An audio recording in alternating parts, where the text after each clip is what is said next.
All right. I think we're good to go this time. Nobody knows. I went to go do one of these already, and I spent about 10 seconds talking to myself before I realized the mic wasn't on. So, we're back doing this again. Hope you're having a fantastic Monday. And it's definitely Monday. Already through just as soon as the week starts. I think it's like Tuesday or something. But it is rather Monday.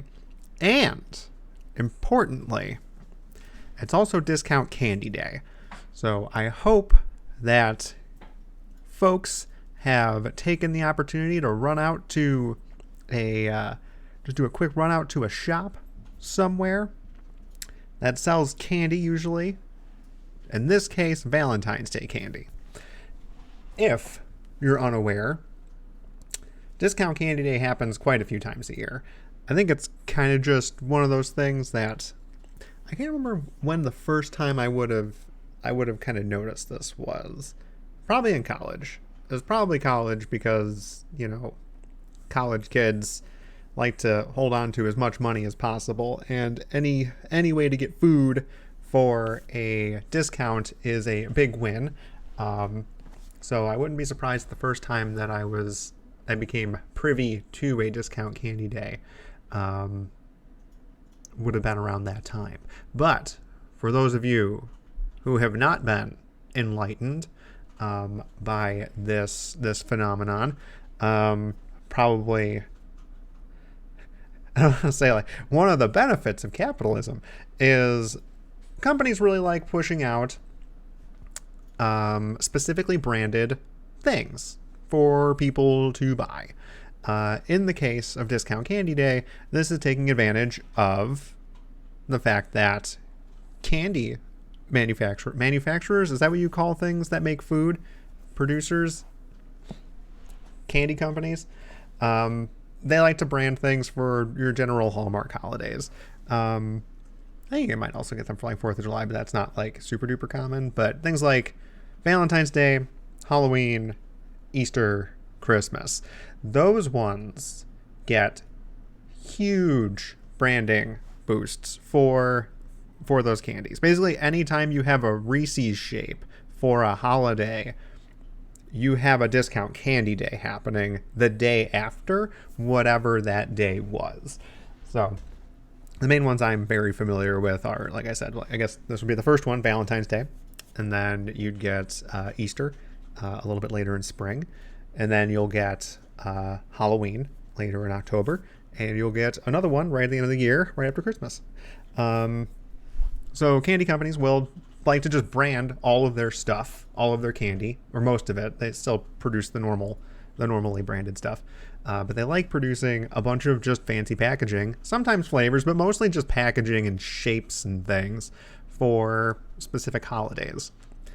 But those things immediately lose any kind of significance or a lot of their value, really, as soon as the holiday's over, which is a little unfortunate. I wish it was like on the day, like who's actually going out there to buy Halloween candy on Halloween. By that point, you're already where you need to be and you're handing it out. And maybe there's people who are doing last minute stuff on the way home, but definitely not that case for like Christmas or Easter, or Valentine's Day would be one too. So maybe those ones make sense. Maybe that's not the best argument. But definitely the day after, all of that candy loses a ton of value because stores and the candy manufacturers want to get the next holiday out on the shelves. So as soon as Valentine's Day candy is out of style, they need to start putting Easter stuff out there. And that means that all of that candy from Valentine's Day just immediately goes to clearance. They want to get it out of there as soon as possible. Nobody's going to want it for that specific holiday. They're there for candy at that point. So it's usually like that the day after. It's not like the most discounted candy it'll get, or the most discounted the candy will get. It's still pretty significant, like up to 50% off, like right as soon as that day after hits. So you're getting all of that kind of value that you would for a normal package of candy that you would get just for half off, not because it's bad, but because it's not branded correctly for the upcoming season. And then just each day after that, like depending on the store you go to, it might be just like a daily, just keep dialing back the number. They just want to get rid of it as soon as possible. But it's definitely not as good as like a store going out of business kind of thing. But like in those cases, it's like they're just trying to get rid of everything. So you might see discounts as like steep as like 80 to 90% off. But I've definitely seen that go down like to like 75% off, 75 to 80% off. Like if it's still there a week after. But still, that 50% off to like 60 is still pretty good. And like as a college student, just being like, hey, I need to go get, something for the dorm room, just as like a snack or something. And that was just a prime day to go out there and take advantage of. So if you don't know, you can go ahead and mark those on any calendar that you have. If you're like me, I have a Kurzgesagt calendar.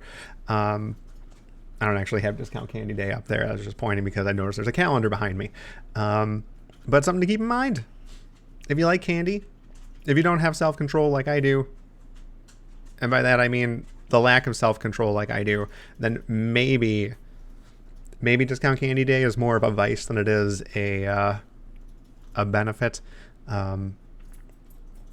We have a lot of candy here now, and I definitely like eating candy. So maybe if you don't think that you'll be able to trust yourself to have that in moderation, maybe go out there and get like a bag.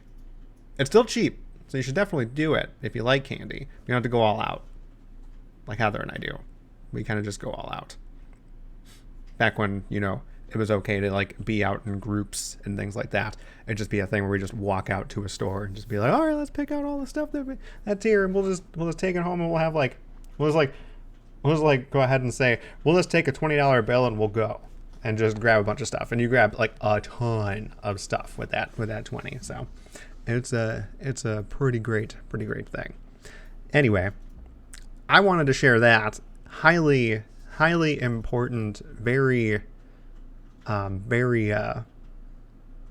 important. I can't think of another word for important. Highly critical piece of information, because while I'm fairly privy to that, I don't know if anybody coming around here, any unsuspecting visitor to this page, might not know that there's a way to get candy roughly 4 times every year at a severe discount for all of that, all those like really, really good, like, oh, I want like a Reese's Pumpkin or a Reese's Heart, and those like big shapes are always so good. They pack so much of the Reese's peanut butter in there, and they're just like so delicious that if you could just hold off until the day after, you can get them for like a quarter. It's just good. just good. Anyway, that's all I really want to share here today. Hopefully that's helpful to somebody. I don't know if that's something that's like super duper well known. When I say Discount Candy Day to people at work, they're like, what do you mean Discount Candy Day? I'm like, well, don't you know? You can just go to the store the day after a Hallmark holiday and like just go get a bunch of candy for free, because Hershey's don't want their Valentine's Day marketed stuff out there after Valentine's Day. So you take advantage of that. No, they're not making a profit. I say like, a benefit of capital. They're still making money off of that. About Dollars to Donuts, they're still making money off of that, but at least they're not making as much. You get a better deal. You get the actual value of that. You use the system. You use the system to your advantage to get that sweet, sweet goodness. Anyway, I think we'll call it that. I'm just rambling about candy and trying to take advantage of the system at this point. So, hope you're having a wonderful Monday and continue to have a terrific Tuesday. I don't know why I did alliterations there. And we'll catch you in the next one. See ya.